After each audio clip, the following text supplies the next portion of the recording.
Olá, sejam muito bem-vindos. Eu sou Felipe Novaes, estou dando a frente de Direito Civil para vocês e o tema da aula de hoje é a lei no espaço.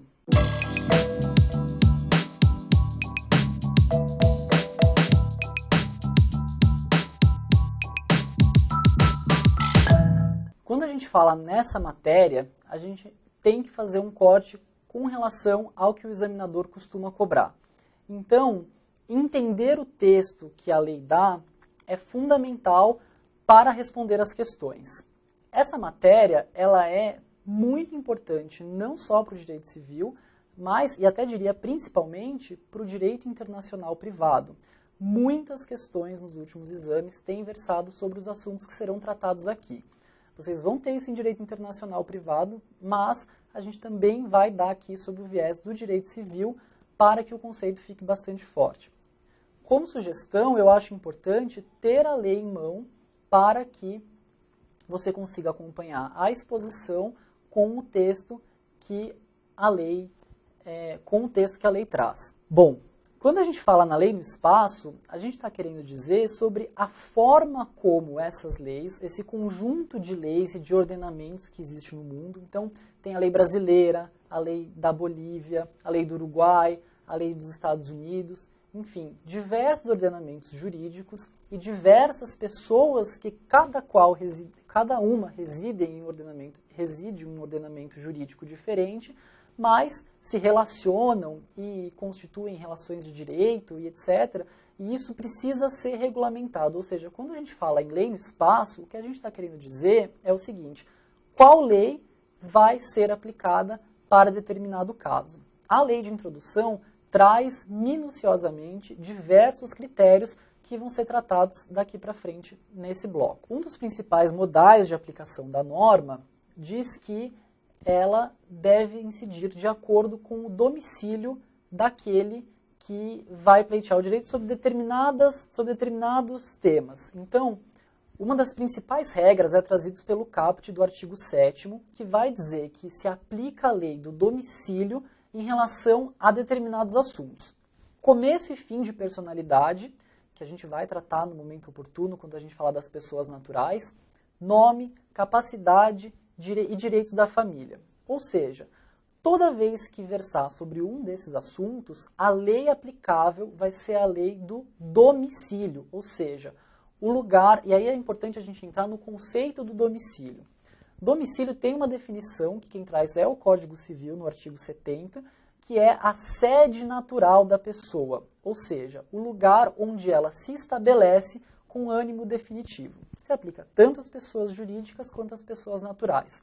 Então vai ser esse conceito de domicílio que vai ser aplicado quando a gente for falar na relação entre a lei e o espaço, ou seja, qual ordenamento vai incidir. Bom, esse é um critério importante para, por exemplo, o juiz verificar na hora de aplicar uma lei estrangeira se foram observados determinados requisitos. Ou seja, a capacidade é um requisito, por força do artigo 7º caput, como a gente acabou de dizer, em que se aplica a lei do domicílio da pessoa. Então vamos supor que duas pessoas aqui no Brasil, porém uma domiciliada na Argentina e outra domiciliada no Brasil, elas resolvem constituir um matrimônio. Ora, a regra de capacidade vai ser determinada pelas leis argentinas para aquela pessoa que é domiciliada na Argentina e pelas leis brasileiras para aquela pessoa que é domiciliada aqui no Brasil. Então, o juiz, na hora de proferir esse ato, para verificar sua validade, ele tem que observar se houve o completo respeito às leis de capacidade que vigem na Argentina, por exemplo, e as leis de capacidade aqui do Brasil. O artigo 7º, ele ainda traz regras mais específicas ainda. Ainda nessa modalidade do casamento, ele diz que se o mesmo for realizado aqui no Brasil, deve ser aplicada a lei brasileira em relação a dois conceitos que ele traz: impedimentos dirimentes e formalidade da celebração. Então, o que ele quer dizer com impedimentos dirimentes? Ora, são aqueles impedimentos cuja violação importa em nulidade absoluta ou relativa do casamento.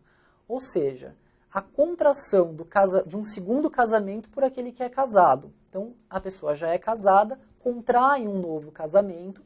Essa é uma regra que ser casado é um impedimento absoluto para constituir um novo casamento. Isso, inclusive, tem relevância no âmbito penal.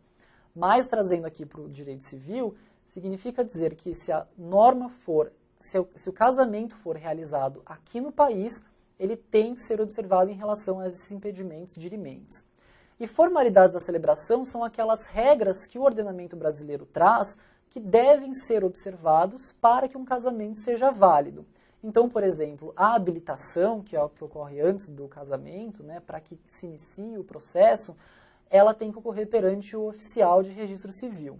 Então, se não há observância disso, esse casamento, se intentar realizar aqui no Brasil, ele não vai poder ser considerado válido. Além disso, há uma autorização que a lei de introdução traz para estrangeiros que desejam se casar aqui no país. Na verdade, qualquer pessoa que esteja fora do país onde é domiciliado, para que ela constitua um matrimônio. Essa lei diz que você pode fazer isso, é uma autorização que o legislador dá para que autoridades nacionais, diplomatas ou consulares, realizem esse casamento. Então, o casamento de dois brasileiros realizados fora do país, dentro do consulado do Brasil, perante a autoridade consular e por ela realizado, vai ser um casamento válido por força desse dispositivo que a gente vê no artigo 7º. Então, a exigência que se tem é que eles sejam conacionais, ou seja, ambos da mesma nacionalidade. Se eles forem de nacionalidades diferentes, isso já não poderá acontecer. O parágrafo 3º desse artigo 7º, ele vai trazer critérios para que a gente consiga descobrir qual vai ser a lei aplicável quando em relação aos domicílios do casal. Primeiramente, a regra é que haja o domicílio comum ou, havendo domicílios diversos, qual foi o primeiro domicílio conjugal. Então, a gente vai usar esse critério para invalidade do matrimônio, critérios de invalidade do matrimônio, isso é muito importante, e também regime de bens, que é o que vai nos dizer o parágrafo 4º. O parágrafo 5º vai trazer mais uma hipótese para a gente, que é o seguinte: o estrangeiro casado que se naturalizar brasileiro, ele vai poder requerer ao juiz, desde que tenha anuência do cônjuge, no ato da entrega, então veja que tem um requisito a mais, no ato da entrega do decreto de naturalização, ele vai poder, portanto, requerer a adoção do regime de comunhão parcial de bens. Então, há essa série de requisitos serem observados e mais um porém.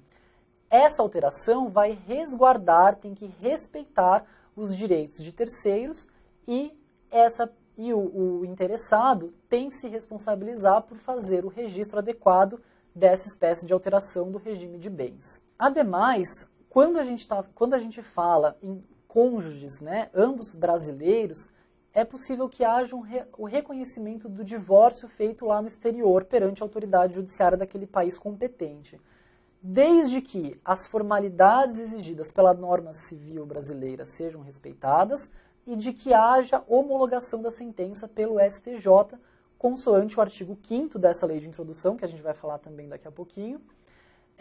Só que atualmente, gente, isso é pouco utilizado, porque com a reforma da Constituição, o divórcio ele passou a ser praticamente imediato. Então, atualmente, é muito mais fácil você entrar com um pedido de divórcio aqui no Brasil, que já deixou de ter requisitos, não tem mais que passar pela separação, etc., do que você buscar esse procedimento de internação de uma sentença jurídica lá estrangeira por meio do STJ. Na próxima aula, a gente continua falando sobre sucessão e a aplicação das sentenças estrangeiras no Brasil, ou seja, a competência da autoridade judiciária aqui no país. Então é isso, é importante que vocês, portanto, sempre bom lembrar, continuem compartilhando os vídeos, continuem divulgando nas redes sociais, contando para os colegas de vocês, para que o nosso projeto continue.